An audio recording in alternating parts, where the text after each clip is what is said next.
ஆண்டவருடைய ஆவி என்மேல் உள்ளது, ஏனெனில் அவர் எனக்கு அருள் பொழிவு செய்துள்ளார். ஏழைகளுக்கு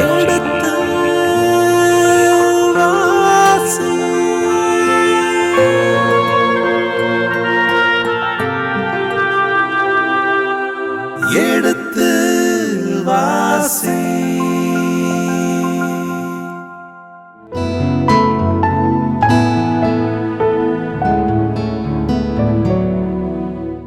கடந்த பகுதியின் தொடர்ச்சியை இன்று தொடர்கின்றோம். வாருங்கள், இந்த நிகழ்ச்சியை நமக்காக விளக்கங்களோடு தெளிவுபடுத்த இருக்கின்றவர் தந்தை ரேமன் ஜோசப் அவர்களை வரவேற்போம். வணக்கம் தந்தையே. வணக்கம்.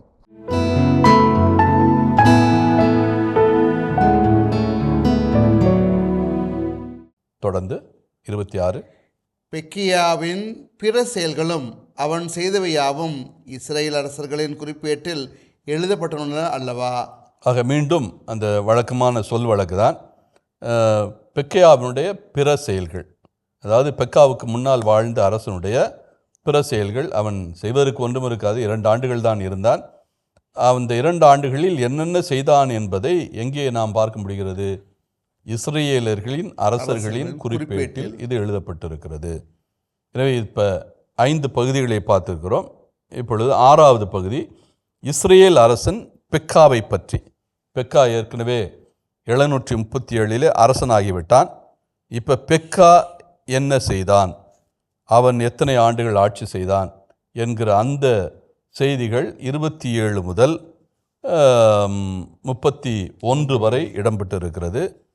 எனவே 27 முதல் 31 வரை பெக்காவினுடைய ஆட்சியை பற்றிய செய்திகள் இடம்பெறுகிறது. 27, யூதாவின் அரசன் அசரியா ஆட்சியேற்ற 52ஆம் ஆண்டில் ராமல்யாவின் மகன் பெக்கா இஸ்ரேலில் அரசனாகி சமாரியாவில் 20 ஆண்டுகள் ஆட்சி செய்தான். யூதாயாவின் அரசன் அசரியா அல்லது நாம் ஏற்கனவே சுட்டி காட்டியபடி உசியா.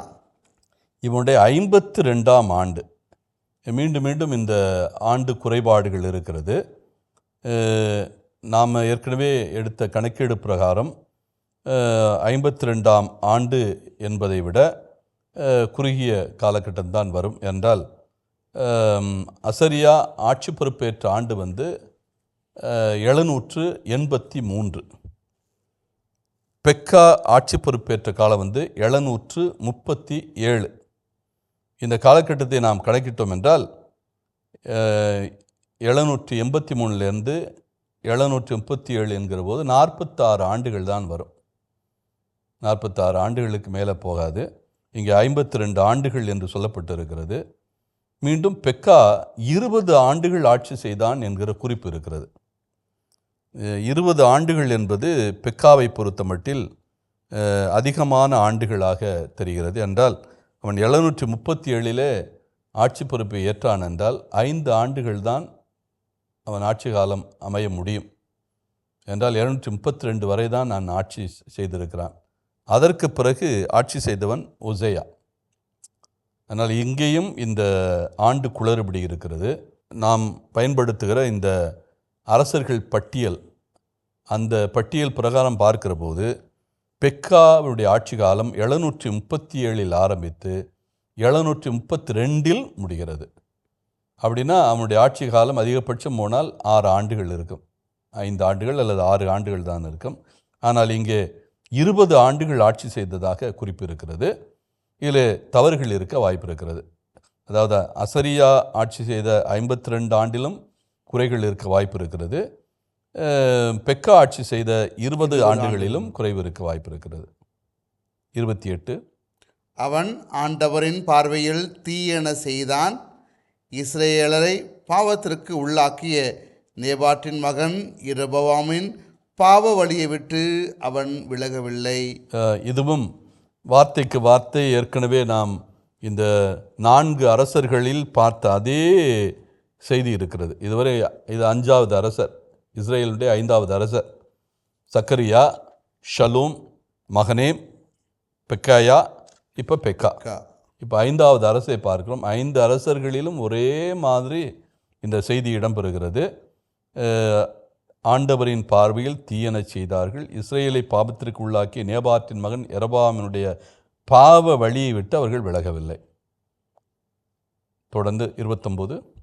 இஸ்ரேல் அரசன் பெக்காவின் ஆட்சி காலத்தில் அசிரியாவின் மன்னன் திக்லத் பிலேசர் படையெடுத்து வந்து, ஆக இப்பொழுது அவனுடைய பெயர் முழுவதுமாக வருகிறது. பூல் என்பதற்கு பதிலாக திக்லத் பிளேசர் என்கிற பெயரையே இங்கே குறிப்பிட்டிருக்கிறது இந்த பகுதி. எனவே பெக்கா ஆட்சி செய்த போது மீண்டும் அவன் வருகிறான். இது நடப்பதுதான். ஏற்கனவே திக்லத் பிளேசருக்கு பணம் கொடுத்தவன் வந்து மனகேம். அவனுடைய ஆட்சி காலம் 8 முதல் 10 ஆண்டுகள் இருந்தது. அந்த காலத்தில் வந்து திக்லத் பிளேஸ் வரக்கூடாது அப்படின்னு சொல்லி அவனுக்கு 40,000 வெள்ளி கொடுத்தான். அதனால் அவன் இருந்தது வரை 10 ஆண்டுகள் இருந்தது வரை திக்லத் பிளேசர் வரவே இல்லை. இப்பொழுது அதுக்கடுத்து பெக்கையா வந்தான். பெக்கையா குறுகிய காலம்தான், 2 ஆண்டு. அப்படிங்கும்போது மொத்தமாக 8 முதல் 10 ஆண்டுகள். அப்போ 10 ஆண்டுகள் வந்து திரும்ப வரவே இல்லை அவன் திக்லத் பிளேஸ். அதனால் 45லிருந்து 35 வரை திக்லத் பிளேசர் எங்கு வரவில்லை? இந்த இஸ்ராயல் நாட்டுக்குள்ளே வரலை. இப்போ புதிய மன்னன் வந்திருக்கிறான், பெக்கா வந்திருக்கிறான், 37 பொறுப்பேற்றிருக்கிறான். இவனுக்கு மீண்டும் பணம் தேவைப்படுகிறது, போரிடுவதற்கு பணம் தேவைப்படுகிறது, போர் வீரர்களை அவன் கவனிப்பதற்கு பணம் தேவைப்படுகிறது. அப்போ பணம் தேவைப்படுகின்ற போது இவன் யாரை நெருக்குவான்? யார் வந்து இவனுக்கு அடிமையாக இருக்க இவன் நினைக்கிறானோ அவனை நெருக்குவான். இப்போ அடிமையாக அவன் யாரை இருக்க விரும்புகிறான்? இந்த பெக்காவை அடிமையாக. அப்போ இவன்கிட்டமிருந்து பணம் பறித்தால்தான் இவன் வந்து அவனுக்கு பயப்படுவான். எனவே இங்கே பெக்காவை நோக்கி வருகிறான், படையெடுக்கிறான். இது நடந்தது வந்து 735. இந்த இடத்துல இன்னொரு இணைக்கதையை நீங்கள் புரிந்து கொள்ள வேண்டும். ஏற்கனவே 10 ஆண்டுகள் இவன் இடைவெளி விட்டான். இந்த காலகட்டத்தில் பெக்கா பொறுப்பேற்றவுடனே ஒரு முக்கியமான ஒரு நிகழ்வு நடக்கிறது. பெக்காவுக்கு நிச்சயம் தெரியும், ஏற்கனவே இவன் படைத்தலைவன். பெக்கா வந்து படைத்தலைவனாக இருந்தவன். யாருக்கு படைத்தலைவன்? பெக்கையாவுக்கு படைத்தலைவன் இருந்தான். பெக்கையாவுக்கு படைத்தலைவன் இருந்தால் நிச்சயம் ஷலூமுக்கும் தொடர்பு, ஏற்கனவே அந்த மகனைக்கும் அவன் தொடர்பு இருந்திருக்க வேண்டும். என்னுடைய தந்தை தானே அவன், பெக்காவுடைய தந்தை தான் மகனே, அவனுக்கும் இவன் படைத்தலைவனாகத்தான் இருந்திருக்க வேண்டும். எனவே இவனுக்கு இந்த எல்லா செயல்களுமே, நடந்த நிகழ்வுகள் எல்லாம் அவனுக்கு தெரியும். மகனைக்கும் அதே மாதிரி திக்லத் பிளேசருக்கும் நடந்த நிகழ்வுகள். அப்போ வருமுன் காப்போம் என்ற நிலையிலே ஒரு திட்டத்தை தீட்டுகிறான். இது என்ன திட்டம் என்றால், இவன் ராமலியின் மகனாகி இந்த பெக்காவும் சிரியா நாட்டு மன்னனாகி இருந்த ரேசினும், இவனுடைய அதே சமகாலத்தில் 737 சிரியாவினுடைய அரசனாக இருக்கிறவன் ரேசின், இந்த 2 பேரும் சேர்ந்து ஒரு திட்டம் தீட்டுகிறார்கள். இந்த திட்டத்திற்கு பின்புலமாக இருப்பவர்கள் யார்? எகிப்தியர்கள், பார்வோக்கள். இப்போ எகிப்தினுடைய பார்வோன் வடநாட்டில் இருக்கிற இந்த பெக்காவினுடைய துணை கொண்டும் சிரியாவினுடைய அரசனாகிய ரேசினுடைய துணை கொண்டும் ஒரு முக்கியமான திட்டம் தீட்டுகிறார்கள். அந்த திட்டத்தில் அந்த சமயத்தில் தென்னாட்டு அரசனாக இருக்கிறவன் ஆகாஸ். நாம் நிச்சயமாக அடுத்து அவனை பற்றி பார்ப்போம். இந்த ஆகாஸ், யோத்தாமுக்கு பிறகு ஆகாஸ் வருகிறான். இந்த ஆகாஸ் என்கிறவன் அவனிடத்திலே போகிறார்கள். ஆகாஸ் இடத்துல எதுக்கு போகிறாங்கன்னா, நீ வந்து எங்களோடு ஒத்துழை. யாருக்கு எதிராக? அசீரியனுக்கு எதிராக, திக்லத் பிளேசர், 3ஆம் திக்லத் பிளேசருக்கு எதிராக. அப்படி நீ எங்களோடு சேராவிட்டால் பெக்காவும் அதே மாதிரி சிரியா நாட்டு அரசனாகிய ரேசினும் எகிப்தும் சேர்ந்து நாங்கள் உன்னை தாக்குவோம். முதலில் உன்னை தாக்கி உன்னை அரச பொறுப்பிலிருந்து வெளியேற்றிவிட்டு உன்னுடைய இடத்துல எங்களுக்கு சாதகமான ஒருவனை உட்கார வைத்து நாங்கள் அவனோடு சேர்ந்து யாருக்கு எதிராக போரிடுவோம்? அசிரியனுக்கு எதிராக போரிடுவோம். இதற்கு நீ தயாரா இல்லையா? இதற்கு இவர்கள் ஒரு போரையும் பெயர் கொடுத்தார்கள். அதுதான் சிரோ எஃப்ரமைட் வார் என்று ஆங்கிலத்தில் சொல்வார்கள். எப்ராயிம் சிரியா இரண்டும் இணைந்து நடத்த திட்டமிட்ட போர். அதாவது எப்ராயிம் என்றால் வடநாடு. வடநாட்டை பொதுவாகவே எப்ராயிம் என்று தான் அழைப்பார்கள். இறைவாக்கினுடைய புத்தகங்கள்லாம் இது ரொம்ப தெளிவாக இருக்கும். எல்லா இறைவாக்கினர்களும் ஏசையா, ஓசையா உட்பட, ஓசையா 11ஆம் அதிகாரம் அங்கே ஓசையா வடநாட்டை எப்ராயிம் என்று தான் அழைப்பார். இப்போ வடநாடு எப்ராயிம் என்று தான் அழைக்கப்பட்டது. வடநாடு இன்னொரு பேர் இஸ்ரேல் தவிர்த்து இன்னொரு பேர் எப்ராயிம். ஏன்னால் எப்ராயிம் இனம்தான் முக்கியமான இனம் வடநாட்டில். அந்த முதல் அரசனே, முதலாம் யெரொபெயாமே எப்ராயிம் இனத்தை சேர்ந்தவன் தான். அதனால தான் எப்ராயிம் என்று தான் அழைப்பார்கள்.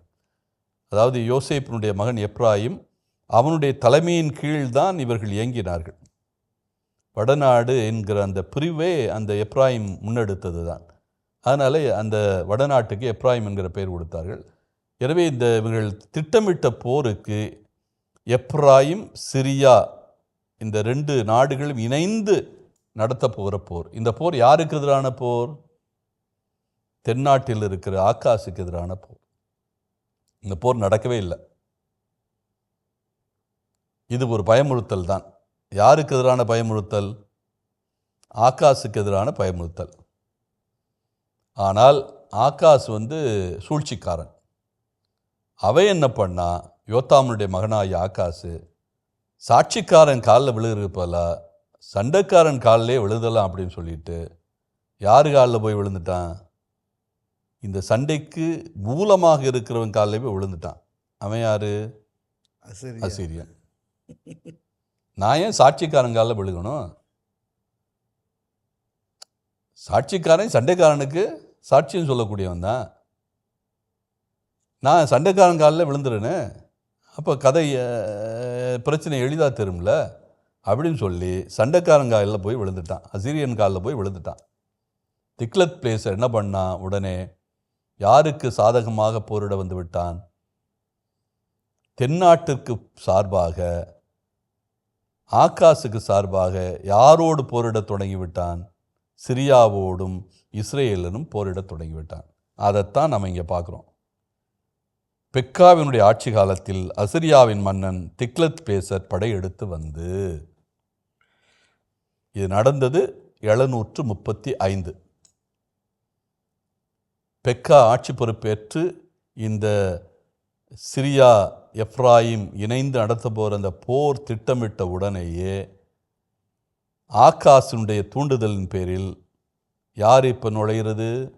அசிரியா சிரியா மீது முதலில் நுழைகிறது. அதன் பிறகு எப்ராயிம் அல்லது வடநாட்டின் மீது நுழைகிறது. அந்த போரைத்தான், இந்த படையெடுப்பைத்தான் இங்கே சுட்டி காட்டுகிறார்கள். தொடர்ந்து ஈயோன், ஆபல் பெத்மாக், யானோவாக்கு, கேதேசு, ஆசோர் ஆகிய நகர்களையும், கிளையாத்து, கலிலேயா, நப்தலி ஆகிய நிலப்பகுதிகளையும் கைப்பற்றினான். ஆக இது நடந்தது 35 ஆரம்பித்து விட்டது. திக்லத் பிளேஸ் பெரும்படையோடு வருகிறான். இதில் இப்போ இங்கே வந்துட்டான்னா சிரியாவை ஏற்கனவே முடிச்சிட்டான்னு அர்த்தம். என்ன நடந்தென்றால் 732 சிரியா முழுவதுமாக அழிக்கப்பட்டது. சிரியா முழுவதும் தன்னுடைய கை கொண்டு வந்துட்டான். 732 தமஸ்கு நகர், சிரியாவுடைய தலைநகர், தரைமட்டம் ஆகிவிட்டது. அதை முடித்த உடனே இப்போ எங்கே வர்றான்? நேர வடநாட்டுக்கு வருகிறான். இஸ்ராயலினுடைய பெரும் பகுதிகளை தன் கைக்கு கொண்டு வந்து விட்டான். என்னென்ன பகுதிகள்?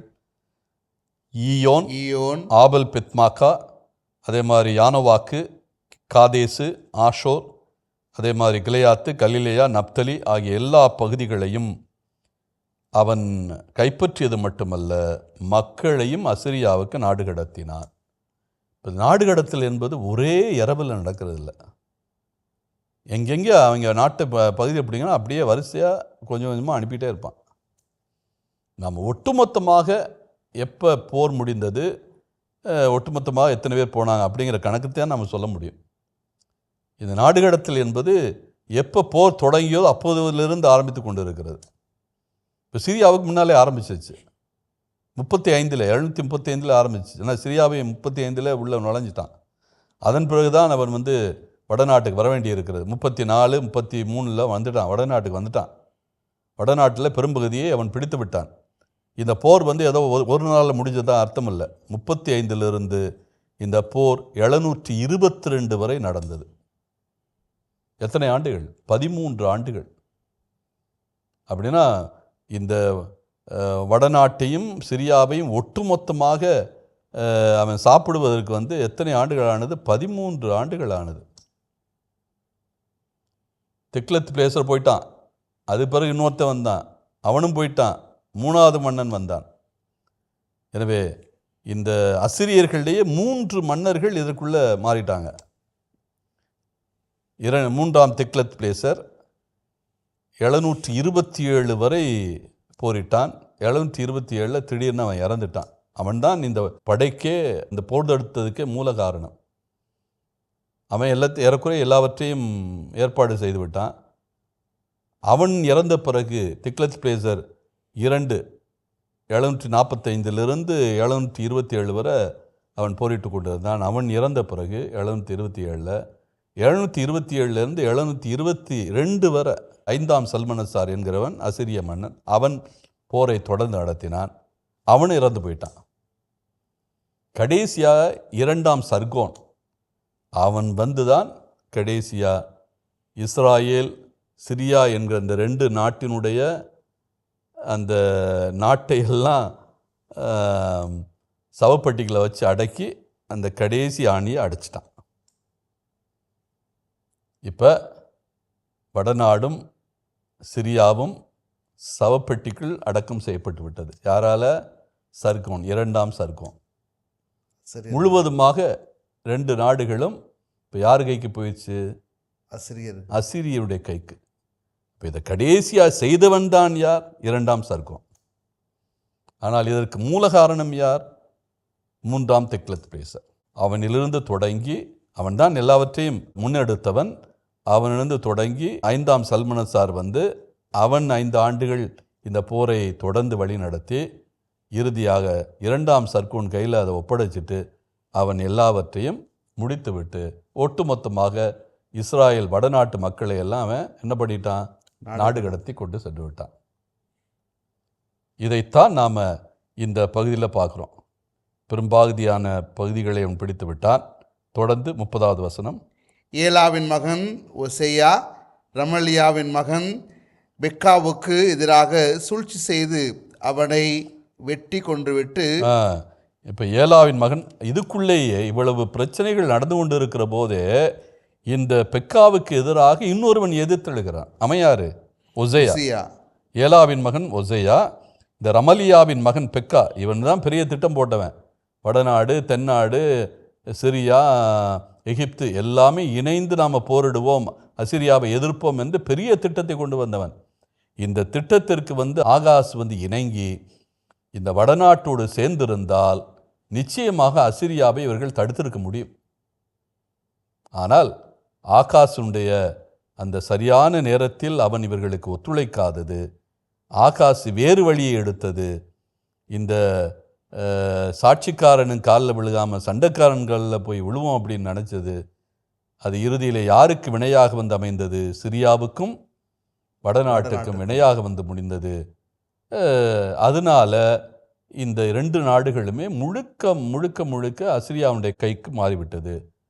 ஆனால் இதிலும் எரியிற வீட்டில் தீ எடுக்கிற மாதிரி தான், விளக்குக்கு தீ எடுக்கிறது மாதிரி. இதான் உண்மையான இது. எரியிற வீட்டில் விளக்குக்கு தீ எடுக்கிறது மாதிரி. யார் எடுப்பானா? விளக்குக்கு எரியிற வீட்டில் தீ எடுப்பானா? எரியிற வீட்டை அணைக்கத்தான் பார்ப்பான். இவன் என்ன பண்ணான்? இந்த எரியிற வீட்டில் இவன் வீட்டு விளக்குக்கு தீ எடுக்கிறான். அப்போ தீயை எடுக்கிற அந்த நிலையில் தான் அந்த ஒசையாவை பார்க்க முடியுது. அதில் எதுக்கு கிடைக்குமோ அதை பறிக்கிறதுக்கு பார்க்குறான். இவன் இந்த நேரத்தில் ஆட்சியை இவன் கைக்கு கொண்டு வர முயற்சி எடுக்கிறான். யாருக்கு எதிராக? ரமலியாவின் மகன் பெக்காவுக்கு எதிராக சூழ்ச்சி செய்து அவனை வெட்டி கொன்று விட்டு உசியா மகன் யோத்தாம் ஆட்சி ஏற்ற 20ஆம் ஆண்டில் பெக்காவுக்கு பின் அரசனானான். இதுக்கு இடையில் உசியாவின் மகன் யோத்தாம் ஆட்சி பொறுப்பை ஏற்றுவிட்டான். இது நடந்தது ஏறக்குறைய 750. உசியா வந்து அவனுடைய நோய் வலுத்து விட்டது, தொழுநோய். அதனால் 750 வந்து அவன் தொழுநோய் பிடிக்கப்பட்டு விட்டான். உடனே யோத்தாம் வந்து அந்த ஆட்சி பொறுப்பையெல்லாம் ஏற்றுக்கொண்டான். அதிலிருந்து 20ஆம் ஆண்டு அப்படின்னா 730. இப்போ கணக்கு சரியாக வருகிறது ஏறக்குறைய. இப்போ 732, 30 அதை ஒட்டி ஆண்டு வருகிறது. 20ஆம் ஆண்டில் என்ன நிகழ்கிறது? ஒசியா என்ன பண்ணுறான்? இந்த பெக்காவை கொலை செய்கிறான். இந்த பெக்காவை கொலை செய்கிற ஆண்டு யோத்தாம் ஆட்சி பொறுப்பேற்ற 20ஆம் ஆண்டு. அப்போ இந்த கணக்கு சரியாக வருது, 732. இப்போ 50லிருந்து 20 ஆண்டு என்றால் 732. அப்போ இதுவரை நாம் பார்த்து கொண்டு வருகின்ற கணக்கு சரியான கணக்காக இருக்கிறது. அப்படின்னா இங்கே இருக்கிற ஒரு சில கணக்குகள், சில குளறுபடிகள் இருக்கிறது என்று பொருள். அந்த அடிப்படையில் நம்ம பார்க்குறோம். எனவே இப்போ இந்த ஒசேயா என்கிற மன்னன் அவன் ஆட்சி பொறுப்பே இருக்கிறான் வடநாட்டில். அவன் ஆட்சி பொறுப்பேற்ற ஆண்டு என்பது 732. 732 பெக்கா கொலை செய்யப்படுகிறான். யாரால் கொலை செய்யப்படுகிறான்? ஒசேயாவினால் கொலை செய்யப்படுகிறான். தொடர்ந்து பெக்காவின் பிற செயல்களும் அவன் செய்தவை யாவும் இஸ்ரேல் அரசர்களின் குறிப்பேட்டில் எழுதப்பட்டுள்ளன அல்லவா? இஸ்ரேலின் அரசர்கள் குறிப்பேட்டில் எழுதப்பட்டிருக்கு. இது வழக்கமாக உள்ள சொல் வழக்கு. பிற செயல்கள் இங்கு எழுதப்படவில்லை இந்த புத்தகத்தில். இந்த செயல்கள்லாம் நான் எங்கே பார்க்க முடியும்? அரசர்களுடைய குறிப்பேட்டில், இஸ்ரேலின் அரசர்கள் குறிப்பேட்டில் பார்க்கலாம். இதன் தொடர்ச்சியை அடுத்த பகுதியிலே தொடர்வோம். அதுவரை இணைந்திருங்கள். இயேசுவுக்கே புகழ், இயேசுவுக்கே நன்றி, மரியே வாழ்க. தவறான செயல்களை மட்டும்தான் எடுத்துச் சொல்வார்கள் இல்லையா? அவர்கள் செய்த நல்ல செய்திகளை, நல்ல செயல்களை எடுத்துச் சொல்வது கடினம். யோத்தாம் பற்றி, அதாவது இவன் வந்து இணை அரசனாகவும் தன்னுடைய தந்தைக்கு செயலாற்றினான். என்றால் இவருடைய தந்தை வந்து உசியா, அதாவது அசரியா. இவன் வந்து நோய்வாய்ப்பட்டான். அதாவது நோய்வாய்ப்பட்டிருந்தால் என்றால் அவன் வந்து தொழுநோய் பிடிக்கப்பட்டு விட்டான். அவனுடைய